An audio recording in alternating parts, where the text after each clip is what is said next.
Hello everyone, ఇలాంటి videos ముందుగా కావాలి అనుకుంటే వెంటనే మా ఛానల్ని సబ్స్క్రైబ్ చేసుకోండి. అప్కమింగ్ రివ్యూలోకి వెళ్ళిపోదాం. ఎపిసోడ్ స్టార్ట్ అవ్వంగానే మీనా ఇంటి పని మొత్తం చేస్తుందని చెప్పి శృతి 2000 రూపాయలు మీనాకిస్తుంది కదా. మీనా బాధపడుతూ అక్కడి నుండి తన రూమ్లోకి వెళ్ళిపోతుంది. ఇంతలో బాలు వస్తారు. ఎందుకు మీనా, ఏమైంది? పని ఎప్పుడూ చేస్తూనే ఉంటావు, బాధపడుతూ ఉంటావు, పని చేయమని నీకు చెప్పానా అని అంటారు. ఆ పని చేయకపోతే కనీసం 3 పూటల భోజనం కూడా ఇంట్లో నాకు దొరకదు కదా. ఈరోజు నాకు కూలీ డబ్బులు గిట్టాయి అని అంటుంది మీనా. కూలీ డబ్బులా? ఏంటి కొత్తగా మాట్లాడుతున్నావు అని అంటారు బాలు. 2000 రూపాయలు ఈ ఇంట్లో పని చేస్తున్నందుకు శృతి నాకు ఇచ్చింది అనగానే అర్థమైంది, నిన్ను పని మనిషిని చేసేశారన్నమాట. ఇలా అందరూ చెప్పిన పనులు చేస్తే పని మనిషివే అయిపోతావని ఎప్పుడో చెప్పాను. ఇప్పుడే అడిగి కడిగేస్తాను అనగానే, చూడండి, ఈ ఇంట్లో రోహిణిలాగా నేను జాబ్ చేయటం లేదు, శృతిలాగా డబ్బున్న ఇంటి నుండి రాలేదు. నేను పేదింటి అమ్మాయిని. ఈ ఇంట్లో పని చేస్తేనే నాకు 3 పూటల భోజనం వస్తుంది. ఈరోజు కూలీ డబ్బులు కూడా వచ్చాయి. నాకు సూది దారం తప్పించి ఏం తెలుసు, నేను పెద్దగా చదువుకోలేదు అని అంటుంది మీనా. చూడు మీనా, నువ్వు ఇలాగే పనులు చేస్తూ ఉంటే ఈరోజు కాదు రేపు కూడా కూలీ డబ్బులు ఇస్తారు. అందుకే వెళ్ళి ఆ డబ్బుడమ్మకి డబ్బులిచ్చి మరీ గడ్డి పెట్టొస్తాను అని చెప్పి బాలు కోపంగా కిందికి వస్తూ ఉంటారు. ఇంతలో ప్రభావతి, వీడు మళ్ళీ ఏదో గొడవ పడ్డానికే వస్తున్నాడు. పెళ్ళానికి 2000 ఇస్తే అవి ఎందుకు ఇచ్చారని అడుగుతారు. చెప్తాను, నువ్వు గొడవ పడుతూ ఉండు, మీ ఇద్దరిని బయటికి పంపించే ఆలోచన నేను చేస్తాను అని చెప్పి ప్రభావతి అనుకుంటూ ఉంటుంది. రవి రవి అని పిలుస్తాడు. ఇక బాలు, చూడు, అన్నయ్య పిలుస్తున్నాడు. వదినికి నువ్వు 2000 ఇచ్చావు, వాళ్ళు ఎంత బాధపడుతున్నారో అని అంటారు రవి. చూడు రవి, ఈరోజు మీ అన్నయ్యకి నేను సమాధానం చెప్తాలే, నువ్వేమీ చెప్పద్దు, ఎందుకంటే నేనేమీ తప్పు చేయలేదు అని చెప్పి అంటుంది శృతి. నువ్వు తప్పు చేయలేదని ఇంకా సమర్థించుకుంటున్నావా అని అంటారు రవి. నేనేం తప్పు చేశాను? మీనా ఇంటి మొత్తం పని చేస్తుంది, పాపం 2000 ఇచ్చాను, దానికి తప్పు పడితే నేనేం చేయలేను, వెళ్ళి సమాధానం చెప్తాను అని చెప్పి శృతి గబగబా కిందికి వస్తూ ఉంటుంది. ఇంతలో రవి కూడా వెనకాల వస్తారు. ఇటువైపు మనోజ్, రోహిణి కూడా కిందికి వస్తూ ఉంటారు. ఏంటన్నయ్యా అని అంటారు. ఒరేయ్, అన్నయ్య గిన్నయ్య అని పిలుపులు కొత్తగా పిలవద్దు. ఆ డబ్బుడమ్మకి బాగా డబ్బులు ఎక్కువయ్యాయి, అందుకే మీనాని పని మనిషి అని చెప్పి డబ్బులిచ్చింది. ఏరా, ఎలా కనబడుతుంది మీనా అనగానే, అన్నయ్య నన్ను క్షమించు, నేను శృతికి తెలిసేలా చేస్తాను. శృతి పని మనిషిలాగా మాట్లాడి ఇవ్వలేదు, పాపం వదిన చాలా పని చేస్తుంది కదా అని చెప్పి డబ్బులిచ్చింది, అంతే అనగానే, ఆగు రవి, ఏంటి ఎక్కువగా మాట్లాడుతున్నావు? మీనా అంటే నాకేమీ కోపం లేదు, ఇంట్లో అన్ని పనులు చేస్తుంది, అందరికీ అన్నీ చేస్తుంది, పాపం తనకు కూడా ఖర్చులుంటాయి కదా. భార్య అడగకపోతే భర్త ఎప్పటికీ ఇవ్వడని చెప్పడానికి నువ్వే ఉదాహరణ అని అంటుంది శృతి. ఓయ్ ఆగాగు, నా భార్యకి కావాల్సినవన్నీ నేను చేసుకుంటాను, మధ్యలో నువ్వేంటి ఇచ్చేది అనగానే, మరేంటి ఏమీ ఇవ్వలేదు, మొన్న ఆంటీ తన తాలిబొట్టుని బంగారు నగల్ని అన్నీ తీసుకునేటప్పుడు కూడా చేయిస్తాను అన్నావు, అవి ఎప్పుడు చేయిస్తావో తెలీదు, ఇంట్లో ప్రతిరోజు పని చేస్తూనే ఉంటుంది, ఒక్క పూట కూడా ఖాళీగా ఉండటం లేదు, నువ్వు రోజు వచ్చి ఎందుకు పని చేస్తున్నావు అంటున్నావు కానీ కనీసం పని చేయకుండా ఆగు, వీళ్ళందరికీ పని చెప్పని అడగటం లేదే అని అంటుంది శృతి. ఒక్కసారిగా షాక్ అయిపోతారు బాలు. ప్రభావతి అయితే అలాగే చూస్తూ ఉంటుంది. ఈ పిల్లేంటి మీనాకి వంత పాడుతూ వీణ్ణే కడిగేస్తుంది, వీణ్ణి కడిగితే కడిగింది కానీ ఇంట్లో అందరూ పని చేయాలని తలో పని చెప్పేటట్టుంది అనగానే, ఆగాగు, నా భార్య ఈ ఇంటి కోడలు, తనకు నచ్చిన పని చేస్తుంది, నువ్వు చెయ్యొద్దు అని చెప్పొద్దు, ఇంకొకరు చేయమని కూడా చెప్పొద్దు, ఈ ఇంట్లో ఎవరికి వారు యమునా తీరులా ఉన్నారు. నాన్న, ఈ ఇంట్లో మీకు ఇదిగో ఈ లక్ష్యావతికి తప్పించి నా భార్య ఇకపై ఎవ్వరికీ పని చేయదు, ఎందుకంటే మీరు అత్తా మామ కాబట్టి. నిజం చెప్పాలంటే నేనిచ్చిన డబ్బులకి మీనా నేను హ్యాపీగా దర్జాగా బయట బ్రతకచ్చు, కానీ అందరితో కలిసి ఉంటే ఆ సంతోషమే వేరని అనుకుంటున్నాను. కానీ ఈ ఇంట్లో మహాతల్లి ఉంది కదా, ఈ ఇద్దరి కోడల్ని వెనకేసుకుని వచ్చి నా భార్యను మాత్రం వెనకాలే పెడుతుంది, ఎంత పని చేసినా పని మనిషి అంటున్నారు కానీ మన మనిషి అనటం లేదు అని అంటారు బాలు. నాన్న బాలు, జరిగింది నాకు అర్థమైంది. శృతికి కొన్నిసార్లు తెలియక అలా చేస్తుంది. తన సొంత తోబుట్టు అని చెప్పి ఇచ్చానని తను అనుకుంటుందేమో అనగానే, ఎస్ అంకుల్, నిజమే. నాకు అక్క చెల్లెళ్ళు అన్నయ్యలు ఎవరూ లేరు. ఇక్కడికి వచ్చినప్పటి నుండి మీనానే నాకు అన్నీ చెప్తుంది. నాకు తెలియకపోతే తను మంచి చెప్తుంది. అలాగే నాకు ఏమైనా కావాలంటే రుచిగా వండి పెడుతుంది. నేను ఎప్పుడు చూసినా పాపం పని చేస్తుందే తప్పించి కనీసం ఇది చెయ్యను అని చెప్పదు. అలాంటి మీనాకి కూడా ఆశలు కోరికలు ఉంటాయి కదా. ఈయనేమో ఎప్పుడూ నా భార్య పని చెప్పొద్దు అంటారు కానీ బయటికి తీసుకువెళ్ళి సినిమాకి, పార్క్కి, షాపింగ్కి ఎప్పుడైనా తీసుకువెళ్ళాడా? ఇంట్లోనే పడి ఉంటుంది మీనా. పైగా నేను డబ్బులిస్తే పని మనిషిగా ఇచ్చానని చెప్పి మాట్లాడుతున్నారు. చూడండి బాలు, మీరు ఇటు అటు ఎవరితో మాట్లాడినా నాతో మాట్లాడలేరు. పద రవి, మీనాకి ఎవరూ లేరనుకుంటున్నారేమో, నేనున్నాను అని చెప్పి శృతి బాలుకే రివర్స్గా మాట్లాడి వెళ్ళిపోతుంది. ఓహో, నీకు ఇలా అర్థమైందా? నా భార్య గురించి నేను పట్టించుకోవట్లేదని నాకు బాగానే చెప్పావులే. సరే, నీ సంగతి ఇప్పుడు కాదు, రేపు చెప్తాను. నా భార్య కూడా ఖాళీగా 3 పూట్ల తింటుంది కదా, అలా తినకుండా ఉండాలంటే ఏం చేయాలి లక్ష్యావతి అని అంటారు. ఇంతలో మనోజ్ వచ్చి, ఒరే, ఏం చేయకపోవడమేంటి, నేనైతే హాయిగా ఇంట్లో ఉండి అన్నీ చేసేవాడిని అనగానే, నువ్వు బయటికెళ్ళి ఏం వెలగబెడుతున్నావురా? పార్కులో చక్కగా తిని కూర్చుంటున్నావు కదా, మీనా గురించి నువ్వే చెప్పాలి అని చెప్పి అనుకుంటుంది ప్రభావతి. ఇంతలో మనోజ్, ఒరే, ఆ 2000 శృతి తీసుకోపోతే తీసుకోపోయింది, నీకు అవసరం లేదా అనగానే, ఏ తేరగా వచ్చింది మింగుతావు కదా లక్షల మింగినోడా, కనీసం కొంచెమేనా నీకు ఇది అది లేదా అని అంటాడు బాలు. ఏదుండాలి అనగానే, నువ్వు పైకి రా మనోజ్, మనకెందుకు అనవసరం గొడవ అని చెప్పి అంటుంది రోహిణి. ఆగు పార్లరమ్మా, మనకెందుకు గొడవ అంటున్నావు? నువ్వు చేయవలసిన పనులన్నీ ఇంట్లో చేయకుండా మీనాకి నీ మొగుడు బట్టలు ఎందుకు ఇస్తున్నావు? ఏ నా బట్టలు నువ్వు ఉతుకుతావా అని అంటారు బాలు. నేనెందుకు ఉతుకుతాను?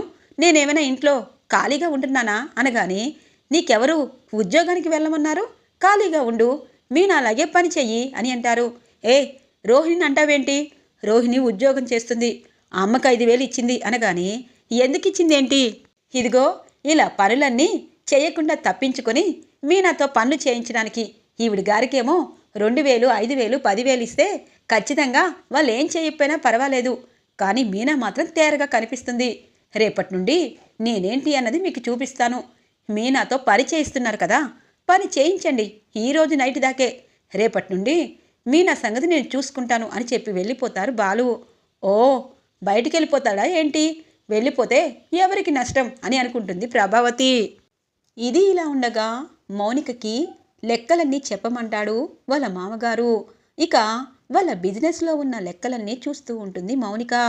చాలా తప్పులు ఉంటాయి మామయ్య, చాలా తప్పులు ఉన్నాయి అనగానే, తప్పులు ఉన్నాయనే సరిచేయమని చెప్తున్నాను.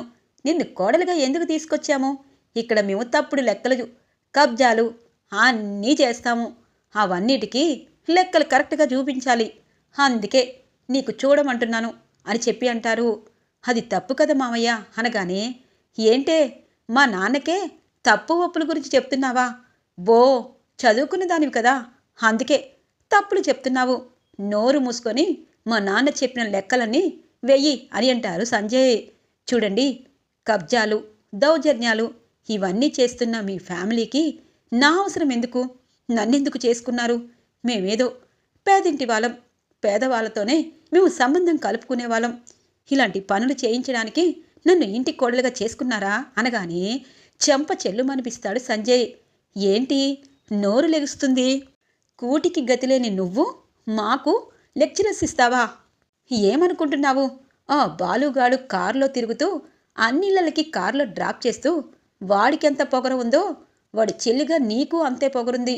మీ ఇద్దరి పొగరు దించాలని నిన్ను చేసుకున్నాను, కానీ నువ్వు మా తప్పుల్ని ఎంచుతావా అనగానే, సంజయ్, ఇంటి కోడల్ని ఎందుకు కొట్టావురా అనగానే, ఏ ఆపు, ఇప్పటి నుండే మన తప్పుల్ని ఎంచుతున్నా ఈ పిల్ల రేపు పోలీసులు కేసులు వచ్చినప్పుడు అక్కడ సాక్ష్యాధారాలుగా సమాధానం చెప్తుంది. నేను నా కొడుకు జైలుకి వెళ్తాము. చూడు, ఇంకొకసారి తప్పుడు లెక్కలు గిప్పుడు లెక్కలు అని నోటి నిండా వస్తే అప్పుడు ఏంటి అని చూపిస్తాను అని వెళ్ళిపోతారు మామగారు. ఇంతలో ఇక అమ్మ మౌనిక, వాళ్ళు చెప్పింది నువ్వు చెయ్యమ్మా అని అంటుంది. చూడండి అత్తయ్య, నేను తప్పు చేయమని మా అమ్మా నాన్న చెప్పలేదు. నిజంగా మేము కూటికి గతి లేని వాళ్ళమైతే నన్నెందుకు చేసుకున్నారు అని అంటుంది మౌనిక. ఎన్నిసార్లు చెప్పాలే, నీ అన్న మీద కక్షతో నిన్ను చేసుకున్నానని. ఇంకొకసారి నీ పుట్టింటి వాళ్ళ కోసం, అలాగే నీ పుట్టింట్లో పెంపకం కోసం అక్కడ రాజదర్బారు విషయాలు ఏమైనా చెప్పావు అంటే నీ సంగతి చూస్తాను అని చెప్పి ఇక అక్కడి నుండి వెళ్తూ, ఏంటి దీన్ని ఖాళీగా ఇంట్లో పెట్టి కూర్చోపెట్టి భోజనం పెడుతున్నావా మమ్మీ?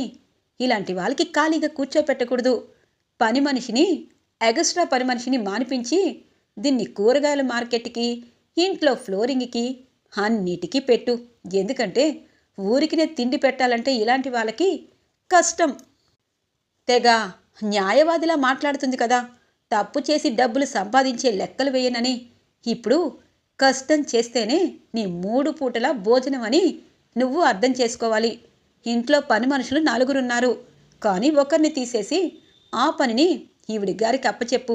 అప్పుడు కష్టం విలువ తెలుస్తుంది, అన్నం విలువ తెలుస్తుంది. తప్పుల్ని ఎత్తడమే కాదు, మనం కూడా చెయ్యాలి. చూడు మౌనిక, ఏదో ఉద్యోగం చేసి వెలగబడుతున్నావని చెప్పి మీ ఇంట్లో వాళ్ళందరూ నిన్ను ఏదోలాగా చూశారు, కానీ ఇక్కడ అలా కుదరదు అని చెప్పి సంజయ్ మౌనికకి గట్టిగా మాట్లాడుతూ వెళ్ళిపోతారు. అత్తయ్య, అసలు ఏంటో నాకు అర్థం కావటం లేదు. మామయ్య వాళ్ళు ఏం చేస్తున్నారో నాకు తెలీదు, కానీ ఇలాంటి తప్పుడు పనులు చేస్తే ఎప్పటికైనా జైలుకే వెళ్తారు. ఇప్పటి నుండే వాళ్ళని మార్చాలి కదా అత్తయ్య అనగానే, చూడమ్మా, వాళ్ళు మనుషుల్లో ఉన్న పశువులు. అలాంటి వాళ్ళకి ఎదురు చెప్తే మనల్ని ఊరుకోరు. మన ధర్మం ప్రకారం మనం ఈ ఇంటి కోడళ్ళుగా వచ్చాక ఈ ఇంట్లో వాళ్ళని మనం చూసుకోవడం తప్పించి వాళ్ళు చేసిన తప్పుల్ని ఎత్తి చూపించకూడదు. ఎందుకంటే మనం లేనింటి నుండి వచ్చాము, వాళ్ళు ఏదైనా చేయొచ్చు.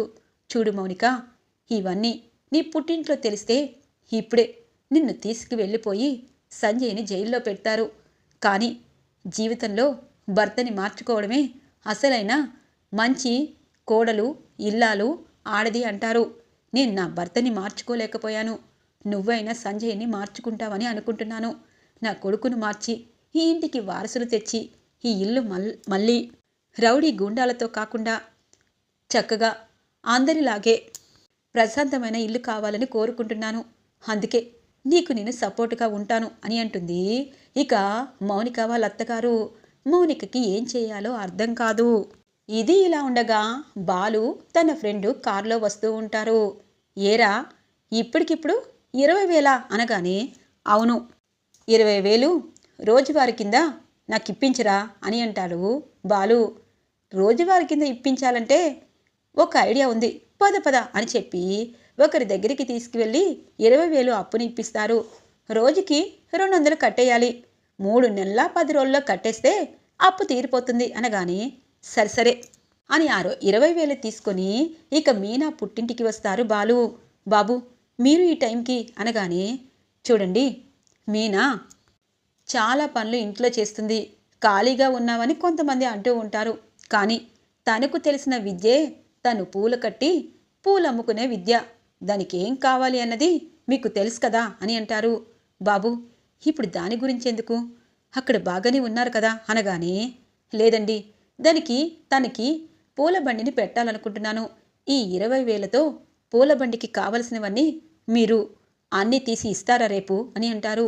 బాబు అనగానే, చూడండి మీనాకి కష్టపడే గుణం ఉంది. మనం ఏ పని చేసినా డబ్బు సంపాదించుకోవాలి, ప్రశాంతంగా ఉండాలి. అందుకే మీకు కావలసింది, మీకు తెలిసిన పూల బండి అలాగే పూలు అన్నీ నాకు రేపటికల్లా అరేంజ్ చేసేయాలి. మా ఇంటి ముందే పూల బండి పెట్టిస్తున్నాను మీనా చేత, ఇది ఎవరికీ చెప్పలేదు అనగానే, బాబు మంచి పని చేస్తున్నావు. ఆడవాళ్ళు కూడా కష్టపడితే ఇక ఎవరిపై ఆధారపడకూడదు అంటారు. తనకి నువ్వు తోడుగా ఉన్నావు, అది చాలు. నేను బండి పూలకు కావలసినవన్నీ రేపు అరేంజ్ చేసేస్తాను. మీ ఇంటి ముందు అన్నీ పెట్టేస్తాను. ఇంతకీ వదిన గారికి, అన్నయ్య గారికి ఈ విషయం చెప్పారా అనగానే, అంతా సస్పెన్స్గా ఉంచాను, మీ ఒక్కరికే తెలుసు అని అంటారు బాలు. సరే బాబు అని అంటుంది ఇక మీనా వాళ్ళమ్మ. అమ్మయ్య, మీనాకు కూడా తెలియకూడదు, ఎందుకంటే వద్దు అంటుంది. ఇక పూల బండి పెట్టిస్తాను కాబట్టి మీనా పూలు అమ్ముతూ డబ్బు సంపాదిస్తుంది. అప్పుడు మా లక్ష్యావతి ఏమంటుందో, ఇంటి పనులు ఎవరు చేస్తారో అని చెప్పి అనుకుంటారు బాలు. తెల్లగా తెల్లవారుతుంది. ఇక ప్రభావతి ఇంటి ముందు ఒక బండికి కప్పి ఉంటుంది. మీనా మీనా త్వరగా రెడీ అవ్వు అని అంటారు బాలు. ఏంటండి, ఎక్కడికి వెళ్తున్నాము? గుడికి వెళ్దామా అనగానే, లేదు లేదు, ఈరోజు మంచి రోజు, ఒక మంచి పనిని ఈ రోజు నుండే ప్రారంభించాలనుకుంటున్నాను, త్వరగా రెడీ అవ్వు అని అంటారు. ఇక ఇంట్లో అందరూ బాలు మాటలకి ఇదేంటి ఇలా అంటున్నారు, అమ్మో ఏదో చేసినట్టున్నాడు అని అనుకుంటుంది రోహిణి. ఇక నాన్న అందరూ బయటికి రండి అని అంటాడు బాలు. ఇక మీనా అందరూ బయటికి వస్తారు. ఇదేంట్రా కొత్తదిలా ఉంది, ఎక్కడ పెట్టారేంటి అనగానే, ఒక్కసారి ఓపెన్ చేయండి అని అంటాడు బాలు. ఇక ప్రభావతి పూల మార్కెట్ పూల బండి అని రాసుంటుంది. నా పేరుతో పూల బండి ఎవరు పెట్టారు? నేనిప్పుడేమి పూలు అమ్మలేను అనగానే, నీకు కాదమ్మా మీనాకి, మీనా ఖాళీగా ఉంటుందంటున్నావు కదా, అందుకే పూల బండిని పెట్టించాను. ఇప్పుడు తను ఖాళీగా ఉండదు, సంతోషంగా పూలు అమ్ముకుంటుంది, చాలా డబ్బులు వస్తాయి. ఓ, నీ భార్యకి ఖాళీగా ఉంచుతున్నాను, పని చెప్తున్నాను, ఈ పని చేశావా చూడండి అనగానే, మంచి పనే చేశాడు బాలు. నిజంగా మీనాకి పూలు కట్టి పూలు అమ్మడం బాగా తెలుసు, లాభాలు కూడా వస్తాయి. పండుగ వేళలో పూలు చాలా కాస్ట్లీగా ఉంటాయి అని అంటారు సత్యం. ఇక అందరూ హ్యాపీగా ఫీల్ అవుతారు. శృతి, అబ్బా మంచి పని చేశారు, మేము ఉద్యోగానికి వెళ్తున్నామని మీనాకే పనులన్నీ చెప్పారు, ఇప్పుడు మీనా ఈ పూల బండికి ఓనరు అని చెప్పి అంటుంది. అవును శృతి, ఎందుకంటే ఇప్పుడు ఈ పూల బండికి నేనే ఓనరు అని అంటుంది మీనా సంతోషంగా. సరే శృతి, నువ్వే రిబ్బన్ కటింగ్ చేయాలి అని అంటారు బాలు. సరే అని చెప్పి రిబ్బన్ కటింగ్ చేస్తుంది మీనా. మన కొట్టుకి రిబ్బన్ కటింగ్ చేసినందుకు ఈ డప్పుడమ్మకి ఈ 2000 రూపాయలు గిఫ్ట్ ఇవ్వు అనగానే, ఏంటి అని అంటుంది. అవును, చేసిన పనికి ప్రతిసారి డబ్బులు ఇవ్వాలనుకున్నా నీకు ఇప్పుడు నువ్వు చేసిన పనికి ఈ డబ్బులు ఇవ్వాలి, ఇవ్వు మీనా అనగానే, మీనా ఆ 2000ని శృతికిస్తుంది. నాకు 2000 ఇస్తే ఇచ్చారు కానీ మీనా నాకు సిస్టర్ లాంటిది, తను చేస్తున్న పనికి నేను ఎప్పుడు వాల్యూ ఇస్తాను. మీనా, ఈ కొట్టు పెద్ద కొట్టు అవ్వాలి, అలాగే చాలా బ్రాంచ్లు అవ్వాలి, నువ్వు కూడా హ్యాపీగా ఉండాలి అని అంటుంది శృతి. థ్యాంక్ యూ శృతి. అత్తయ్య, ముందు మీరు బోనీ చేయండి, ఎందుకంటే మీరు బోనీ చేస్తేనే నేను ఈ రోజు నుండి లాభాలు బయటపడతాను, ముందు రండి అని అంటుంది మీనా. ఇక కనకాంబరాలు ఇవ్వు అనగానే కనకాంబరాలు మూర ఇస్తుంది. ఎంత? 10 రూపాయలా అనగానే, లేదత్తయ్య 50 రూపాయలు అనగానే, 50 రూపాయలా, మీకు తక్కువకొచ్చి ఎక్కువ లాభాలు పొందుతారా అని అంటుంది ప్రభావతి. మరి బిజినెస్ అంటే అంతే కదా లక్ష్యావతి, ముందు నా భార్యకి 50 రూపాయలు ఇవ్వు, మీనా నువ్వు మూర పూలు ఇవ్వు అని అంటారు. ఇక మూర పూలు ఇచ్చి తొలి బోనీ కొడుతుంది ప్రభావతి. ఈరోజు ఎపిసోడ్ ఇలా ఇంట్రెస్టింగ్గా ఎండ్ అవుతుంది ఫ్రెండ్స్. రాబోయే ఎపిసోడ్స్ కోసం మా ఛానల్ని సబ్స్క్రైబ్ చేసుకోండి. Thanks for watching friends.